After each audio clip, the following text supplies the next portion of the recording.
Hello everyone. My name is Akash Chandrakar. I'm the co-founder and CTO at Farmology. Along with Farmology, prior experience starts as an techno entrepreneur. I started my journey with Infosys, then ran my own IT company in Bangalore, sister company in Denver in US, then a chocolate-based company for selling of international homemade chocolates.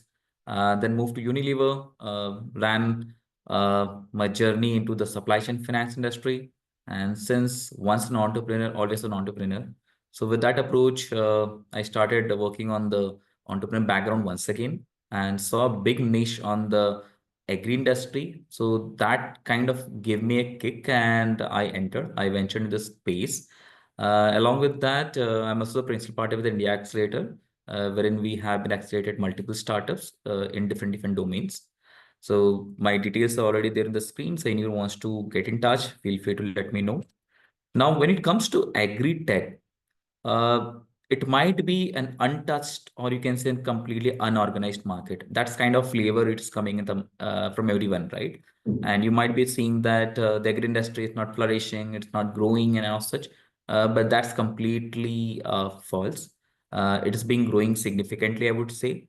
Today, agri industry in India itself is about more than $430 billion market. Agri-tech still as a fraction of it is less than 1%, which is about covering about $35 billion, but it's growing exponentially, and we're expecting by 2030 to reach about $90 billion of agri-tech market itself in India. So it's kind of a pretty much bigger market, definitely untouched. So a bigger space is lying. So anybody wants to get into this particular agtech space, I think this is the right junction when you should take a leap. Now, coming to the challenges, what exactly lies in agri-tech, right? So you can see that in the traditional approach, what we have right now, there are major challenges with respect to the land parcel, right? So how do you really prepare your land? What is the kind of way of seed selection, seed cultivation, and not, right? So planting a seed. So these are the basic initial figures you can say, or initial pre-harvest scenarios which a farmer faces on the ground. But how are we really going to give a solution to them? Because you can't teach a farmer how to grow. They are way more efficient than us. They know better than us how to grow it. They have been called as annadatas. So we are pretty much, they are already aware of it, right? So they need not be taught how to grow, but giving them an awareness of the best practices, how they can improvise the yield, how they can make their crop way more sustainable, how they can be way more profitable, right? These are the challenges this agri industry is facing right now.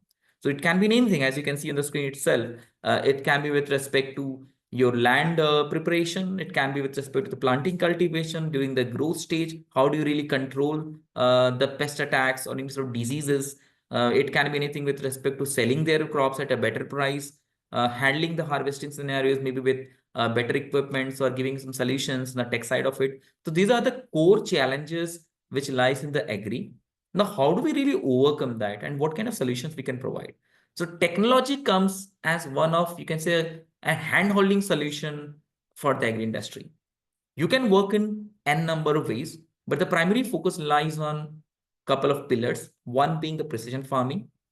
Precision farming, when you really talk about how you can give a better thought process to a farmer, how they can utilize best practices, how they can utilize tech over there, so that the farming can be done in a much more better way, right? So that is what we talk about precision farming. In order to get it rolling, you can bring some kind of AI solutions.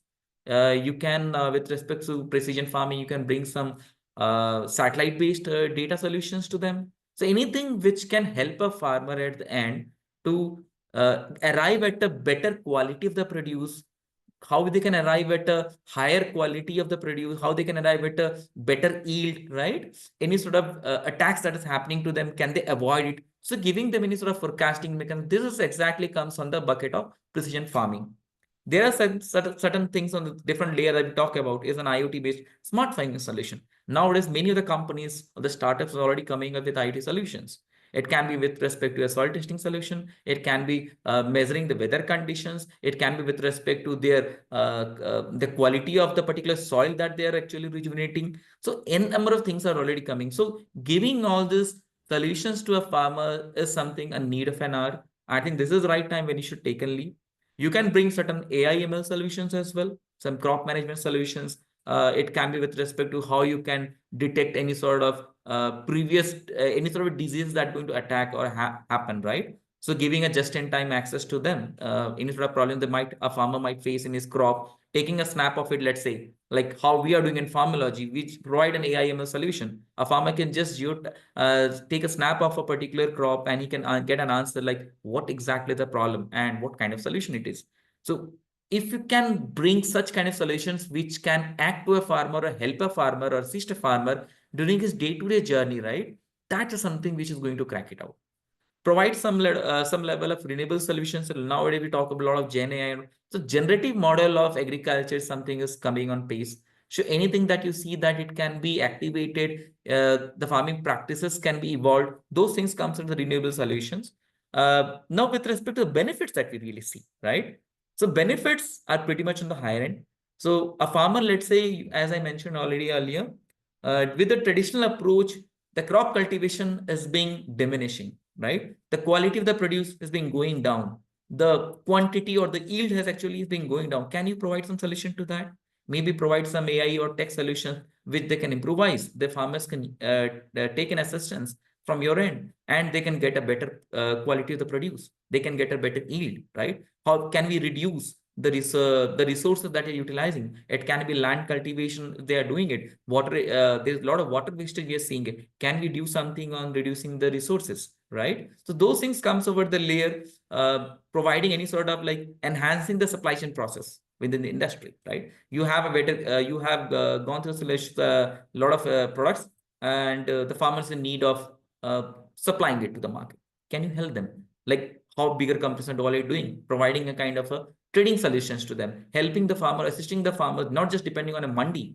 Maybe the startups come over there, the corporates can come over there, and they can provide a solution in selling the products at a better price, right? Because they are the another, if they're not getting a better price, you can see what is exactly happening in today's world. They've been throwing the particles, but at the end, they are in a loss, right? How we can help them out? This is one of the things which needs to be taken care of. Providing a lot of sustainable farming practices. This can be one of the tech-oriented solution that you can provide. It can be anything. It can be sustainable practices with respect to getting them certain organic solutions, right? Which is better for the soil. And they need not always depend on the chemicals, right? Because when you start using a lot of chemicals, you have seen that the quality of the produce has actually gone down. Can we do something on the organic belt? Or maybe we can come up with some sustainable solution wherein they can get a better quality of the produce so that they can get a better rates in the market. Even with a lot of usage of chemicals and the residues which are lying on the soil, they are diminishing the quality of the soil. Along with it, even the food quality is actually reduced. Now you've seen a lot of companies actually been facing a bigger turmoil of getting their products banned in the outside market. They're not able to export it.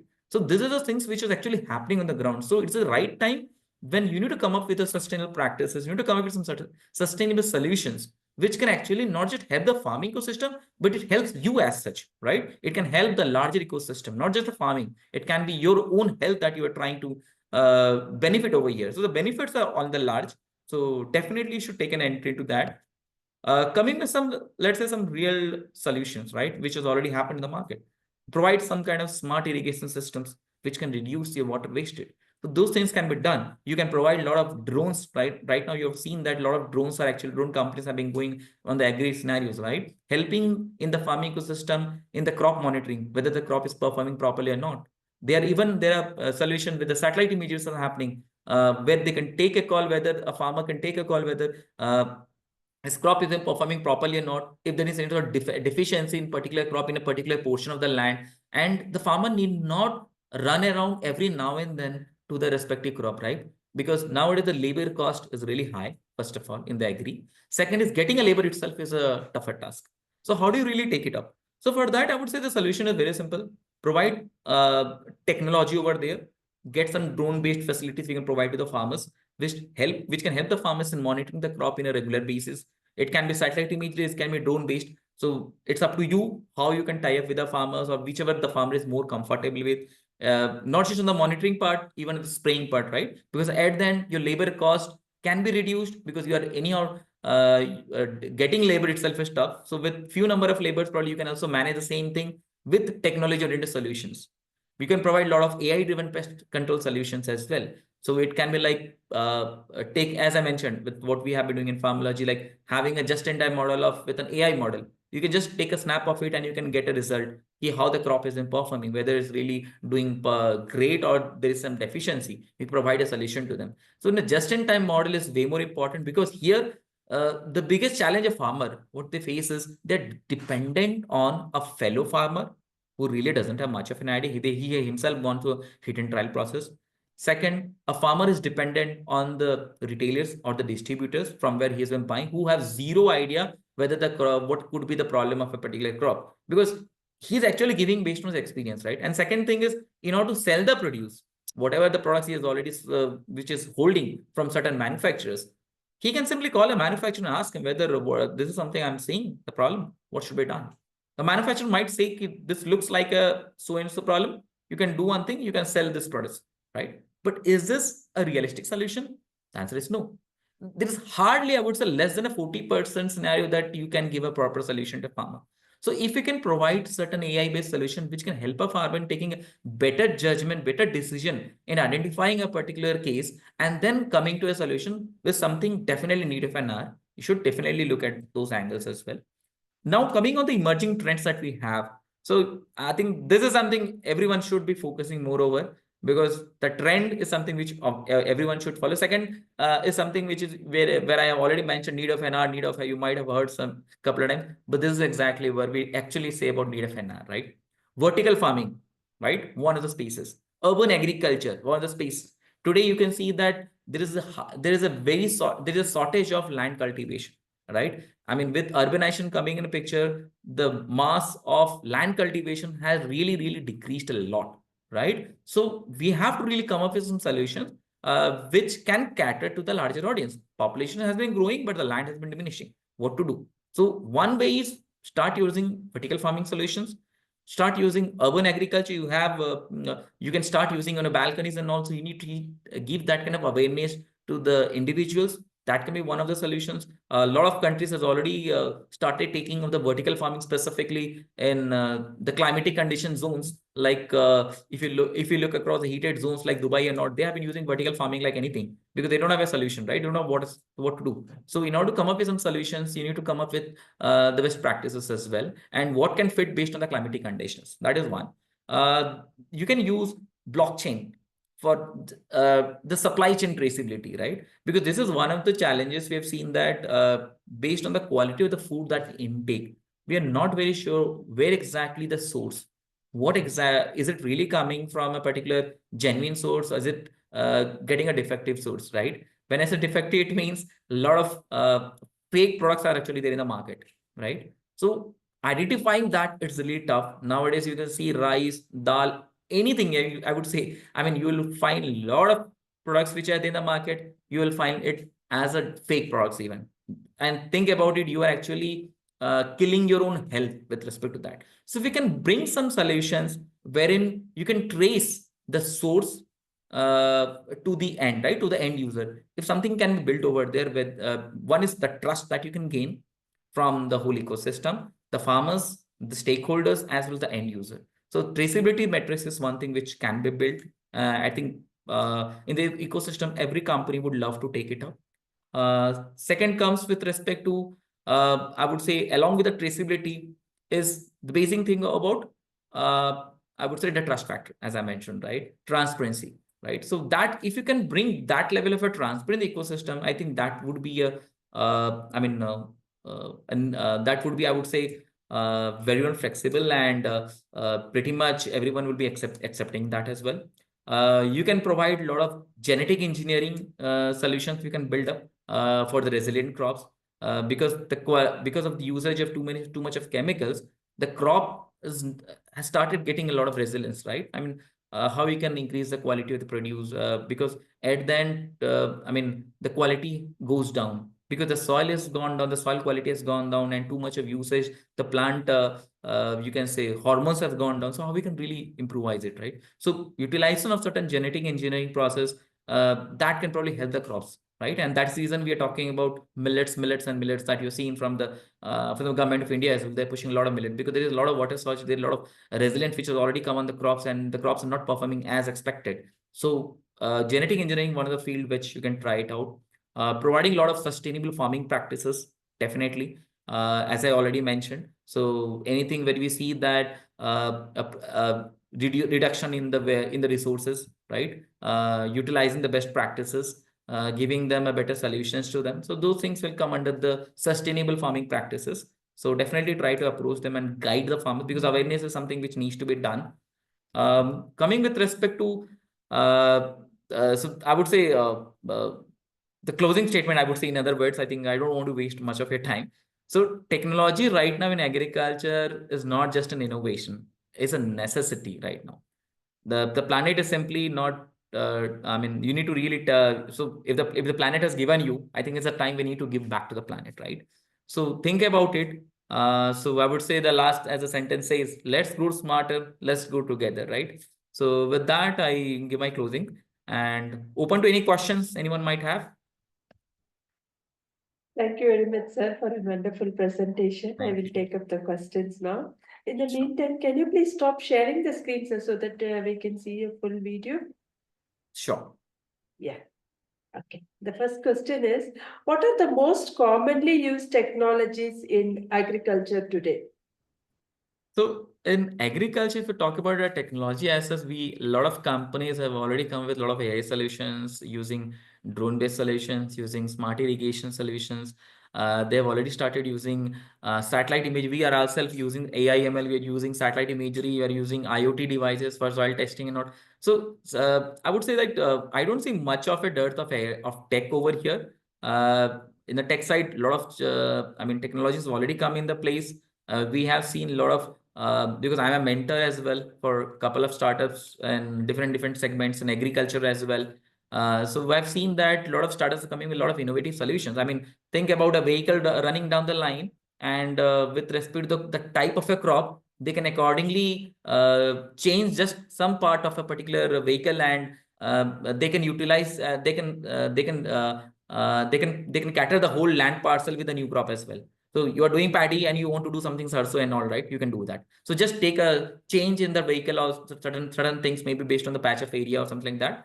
So we have seen a lot of solutions coming on the hardware side, on the equipment tool side of it, on the tech side as well. So I don't think there is I mean, there's a dearth of it. Solutions are many, in fact. I think so.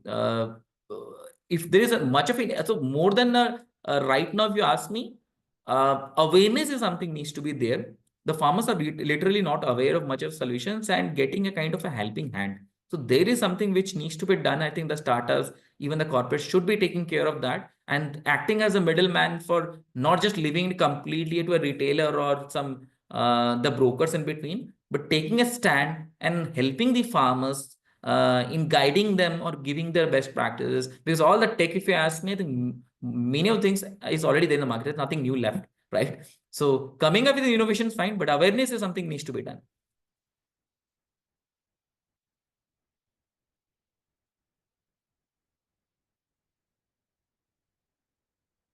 I hope it answers, right? Yes, sir. I'll take up the next question. How does these technologies help in reducing agricultural waste?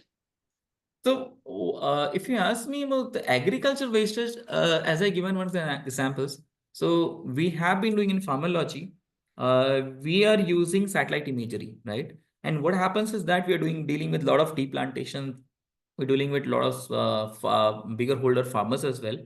Now, when it comes to uh, uh, wastage, I would say. Think about it like you have 400 fiber runners which you're using for a lot of plantations. They keep on running down. That's what the owner has hired them for. And without knowing actually what is happening, right? So if you can provide a solution to them where you can monitor a crop and you can tell a particular owner of the plantation, or let's say the manager of plantation, that this patch is defective or this patch is actually growing with some issues. So rather than running across all the plantation completely, you can just need to focus on this particular area, right? So with that approach, think about you are actually reducing nearly about 30 to 40% of your labor. So the labor cost you've reduced, which is significant, which I believe comprises about 50% of your total cost of production comes from labor. So you can reduce that. That can be one of the things, one of the case studies that we have identified. Second is on the tech side of it, bringing some solutions wherein the intake is lower. You can bring some concentrated formats of solutions, right? So that the much of the usage of pesticides can be avoided. So those solutions can be there, because again, the labor cost is less, along with it, since it is a less quantity that you are putting on the crop. So the time is also less. So at the end, you can save your time in getting better things done, rather than you utilizing the time in just growing one particular crop, and utilizing it even adopting the same practices with multiple labors, right? You can save a labor cost, you can save your time at the end.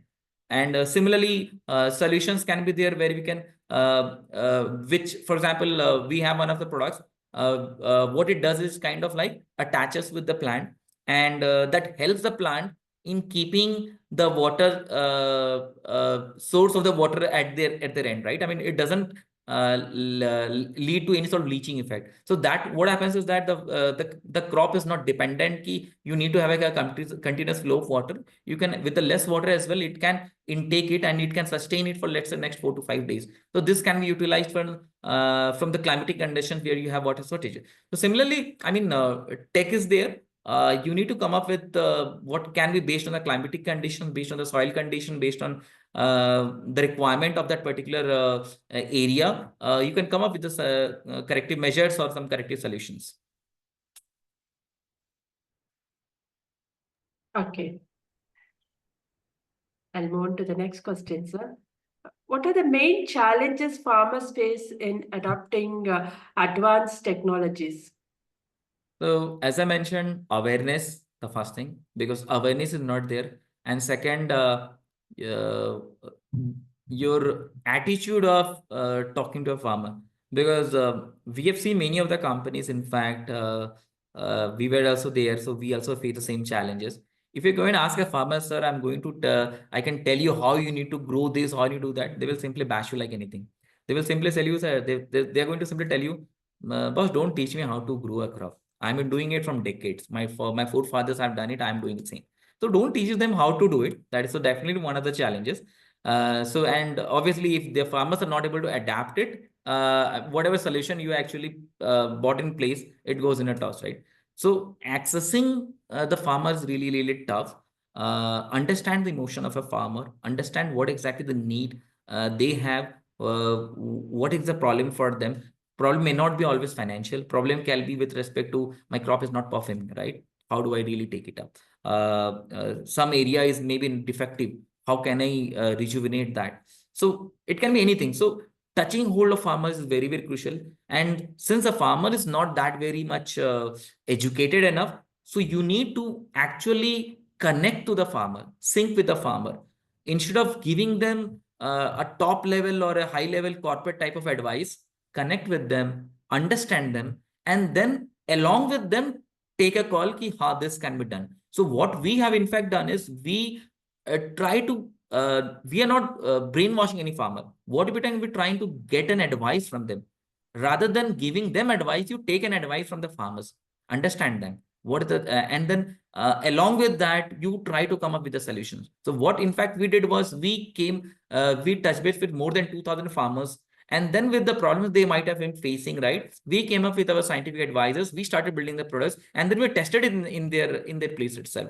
And then when they saw that the results are really outstanding, they came up with their own effort. Chaos, can you help? I think this is really proven. Probably you can help us in any means. And that way the word of mouth happens. So today, from starting from 2000, today we have grown, and we are covering more than 1 lakh farmers. But that's the story how it happens, right? Word of mouth is something that happens on the farming side of it. So challenges are many, in fact, the farmer faces, but connecting the farmer is one of the biggest challenge, because a farmer is not in a state where he knows everything. He is not that educated. So solutions can be many, but how you can connect to them and make them understand that this is not, we are talking about how, we are not teaching you how to farm, but we are actually assisting you how you can how you can get a better yield, or how you it can erase couple of your problems. May not be everything, but maybe some of the problems we can help you, right? So as an emotional touch and syncing up the farm is very, very crucial.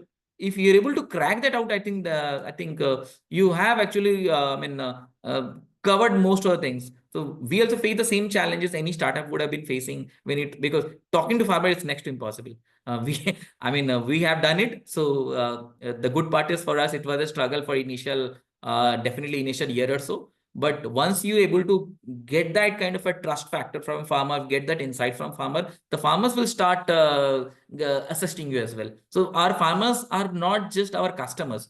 In fact, our farmers are our brand ambassadors. So treat them with as a VIP model, right? Treat them that you are not just your land owner, but as well as you are the person who is actually running the farm, kind of. I'm not saying literally running a farm, but I'm saying that they know, tell them that you are actually the person who is actually guiding, who's acting as a guiding principle for us, right? Give them some level of, you can say, merit in what is actually happening. Feel them comfortable, feel them creditable. I think that's one of the ways to connect it. And I think you would have been already covered more of the challenges. So challenges are many, as I've already mentioned in the slides earlier. So connecting is something which needs to be done. I think that should be one of the steps where everyone should follow. Connecting it not just with respect to the products, but connecting it emotionally is very, very crucial.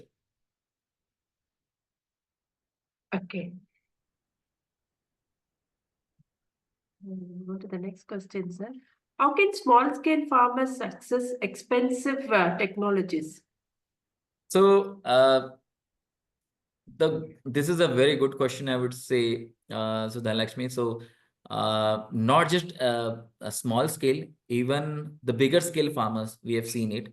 Uh, if you go and tell them that we have built a robust platform, we have built a robust product as such, and this is the solution, and this cost, let's say 1 lakh or 2 lakhs. To be very honest, none of the farmers are going to buy it out. So one of the ways how you can reach out and still make the farmers use is come up with some subscription levels, right? Because the farmers are not aware of the technology as such. I mean, think about it. They do not know technology. They do not know about what exactly is happening in the market. They don't understand technology as such.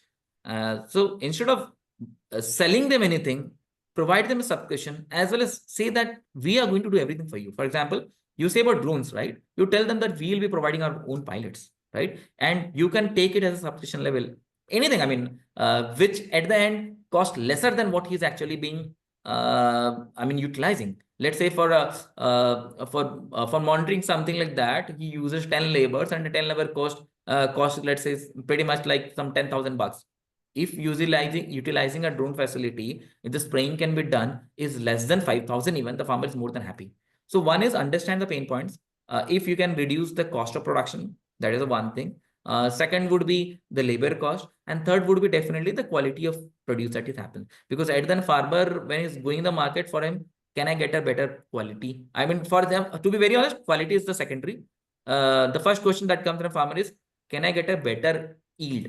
Because my yield has been growing, literally going down and down every year. Can I get a better yield? Because based on the yield, he is going to sell it to the market and get a better price, right? So overcoming those solutions is very, very crucial. Providing them those kinds. So expensive solutions, answer is pretty much no. In India, hardly there are just very couple of places wherein the farmers can still afford, like Haryana, Punjab, and not they're affording. But even in Mumbai, also farmers have started. Because the quality, as I mentioned, the quality is better, and they're able to sell it at a better price. And so that's one of the reasons why they're able to afford, but not all the farmers. So small scale farmers really next to impossible. Even the bigger farmers itself is a tough task. So take it as a subscription model, and instead of you can start with a very freemium model and then start with some kind of a subscription. But overall, the cost should be within their own limit. The cost should never cross your cost of production, whatever is happening right now with farmer. If you say that this is costing you some X amount, which is an additional to what you actually what is part of your cost of production, X plus Y, then I don't think that is going to work it out. Indian farmers are very, very marginal farmers. We need to understand them. So instead of going anything as X plus Y, if you can make it as X minus Y, I think that makes sense. So adapting is not a challenge, But within the limit, if you can do it, and the best way, as I mentioned, subscription, definitely is achievable. Okay. What are the latest innovations in agricultural robotics?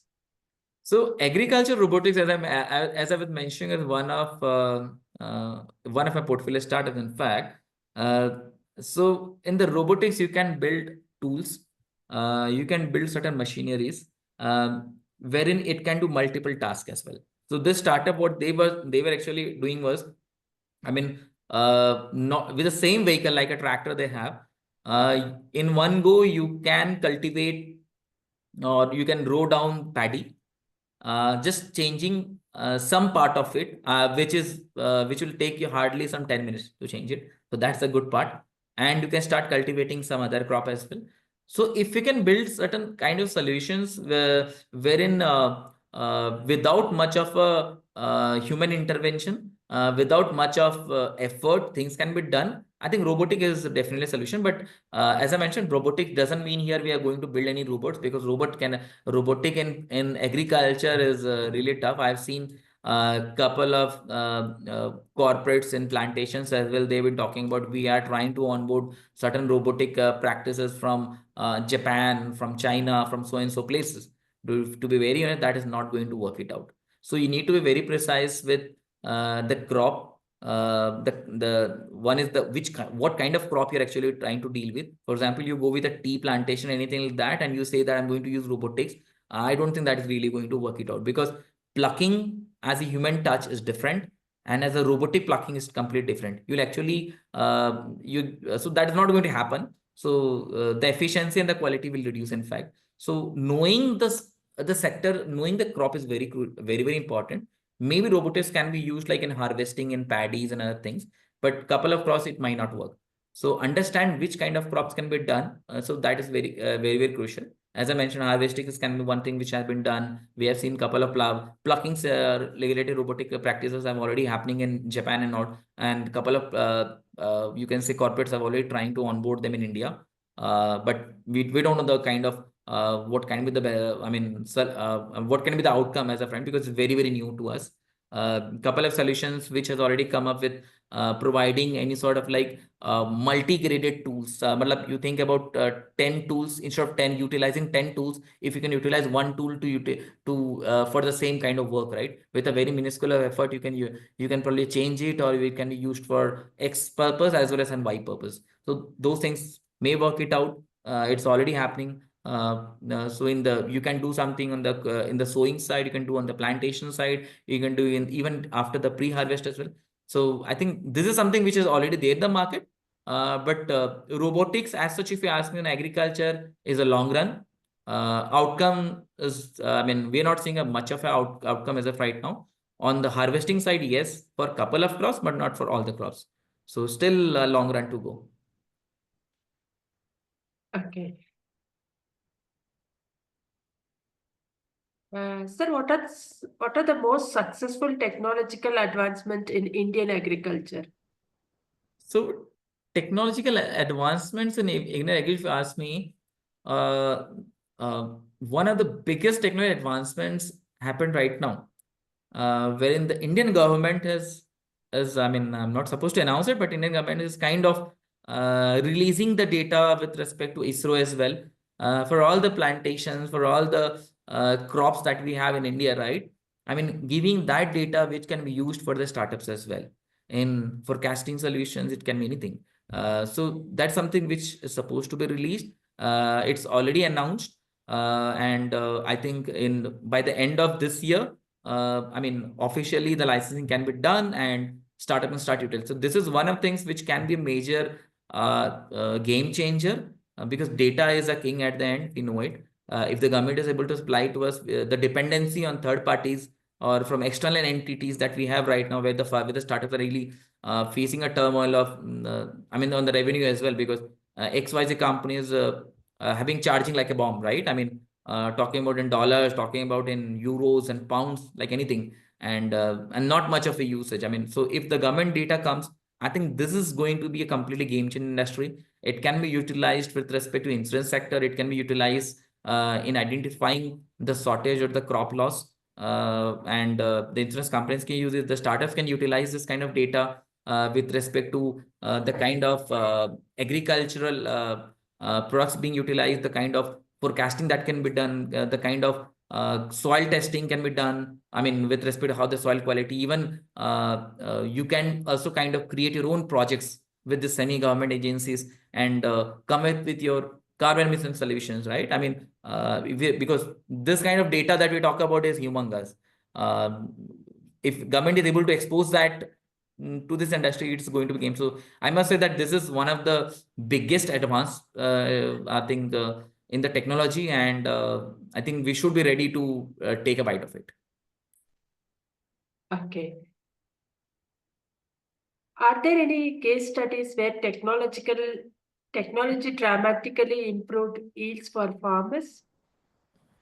I mean, it has, in fact, I mean, giving us our own example, right? And in Farmology, with the products that we have built, and probably we are kind of becoming a leader in agro homeopathy. So you'll not find anywhere where you have kind of built the products which are sustainable with along with the chemicals and providing the similar kind of results or a better result, right? So agro homeopathy is one thing which we have done, and the yield has eventually increased. We have seen crop yield increasing from 15% to even 60% as well. I mean, it depends on crop to crop and the usage that happens. Like you started from one crop season, second crop, third crop, and all, and you realize that as and when the crop seasons are passing by, the yield actually is increasing. The soil quality is increased. I mean, so a lot of carbon emissions being saved. We have saved nearly about more than 250,000 metric tons of carbon emission as such right now with the products that we have. And so similarly, solutions are many, as I said. I think, uh, I mean, so you need to come up with the best practices and come up. So Farmology itself takes a lead on that, and being a player, I don't want to name some other company because I represent Farmology. So yes, we have come up with solutions for that as well. And I think there are other startups as well who have been really making a turmoil. They're bringing a lot of innovation space, and you should definitely take a look at that. Couple of names, maybe like Bharat Agri has been really good in the technical space. Fasal has been really done it. A couple of players like AgroStar has already entered. So these are the companies who are actually making some change in the ecosystem. So take a look at them, including us, and see what kind of solutions they are trying to bring in the market, and how it is actually changing the shape of agriculture, right? How is the government encouraging farmers to adopt modern technologies in agriculture? So government has, in fact, have been pushing a lot. I would say from 2014, we have seen a bigger change. The ecosystem has really developed. The startups eventually has been held by this government. We have seen earlier, we were not seeing much of a startups getting a lot of helping hands. Government has been coming up with a lot of schemes. In fact, as you can see, like agri schemes and not funding schemes as well on fund of funds via SIDBI, via government agencies, via routing funds via incubators and accelerators. There's a so on the funding side, I think the government is doing a lot.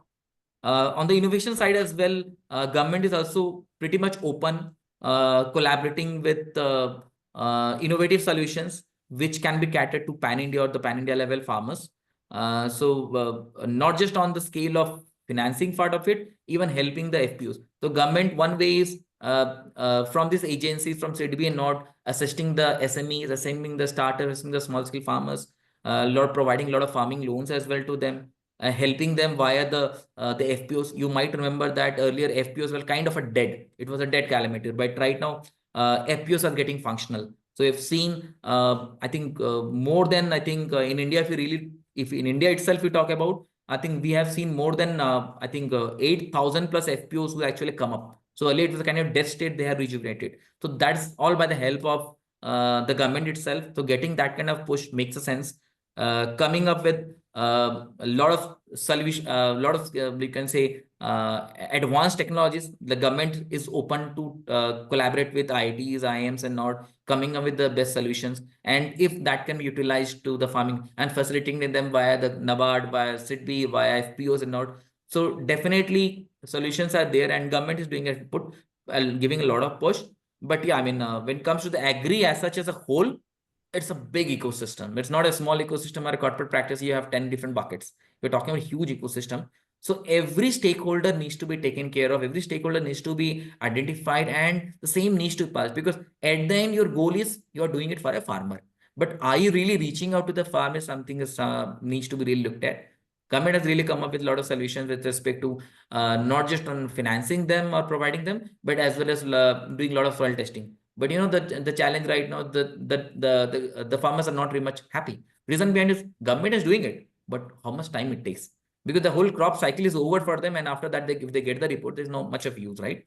So adaptability is one thing, but correlating the practices across the ecosystem is still a long run, because as I mentioned, it's a vast ecosystem we're talking about, right? And connecting each and every dot, it takes time. So I think the government is doing its work, no doubt. But along with it, I think other stakeholders needs to take a participation into the space, rather than solely depending that government is going to do everything. It's not going to happen. Everyone has to play their own role, and everyone should also be ready to help each other. I think that is where your ecosystem is actually going to develop. So as I mentioned, so I think that's kind of a very short with respect to government side, how it goes. I mean, Okay. So do you provide any programs or workshops, training programs or workshops for the so technology you we provide? Yes. So as I mentioned, since even Farmology is a startup as such, however, we definitely onboard couple of interns as well. So internship can be with respect to technological innovations. Internship can be with respect to fields as well, because it's a kind of a learning ground for the newcomers. So anyone who's interested in tech, definitely they can reach out to us. We can see if we can create a position for you where you can learn something, and it's kind of a win-win for both. So yes, can be done. If you want to learn about like the field work itself, how it is being taken, I think you cannot learn more better than any of the startup companies, because corporates are corporates, then not much of work to do. But as a startup, definitely you get a lot of learning hand. So it can be with field assistance, it can be with respect to marketing, it can be related to connecting with the farmers, can be related to connecting with an FPO, connecting a plant. So I think the ground is always open. As I mentioned, we are talking about a huge ecosystem as of right now. And the agri-tech itself is just one fraction, 1% is what we have actually tapped in, or maybe lesser than that. So 99% still is open. So I think there's no dearth of it. So if anybody wants to come up with an internship with us, or wants to join hands with us, I mean, any sort of collaborations that any of the corporates wants to do with us, we are open for it. We can see what can be done. I mean, in fact, I cannot commit anything right now, but yeah, I think once something is there, we can definitely. And the workshop, if you ask me, we definitely can plan for that. How about that needs to be discussed internally first, based on the kind of workshop is required, and then we can take a call.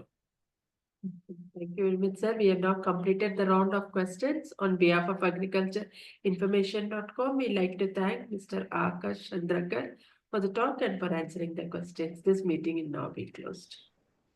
Thank you, Dhanakshmi. You're Thank you, most everyone. welcome, sir. Bye-bye. Thank you. Thanks. Bye.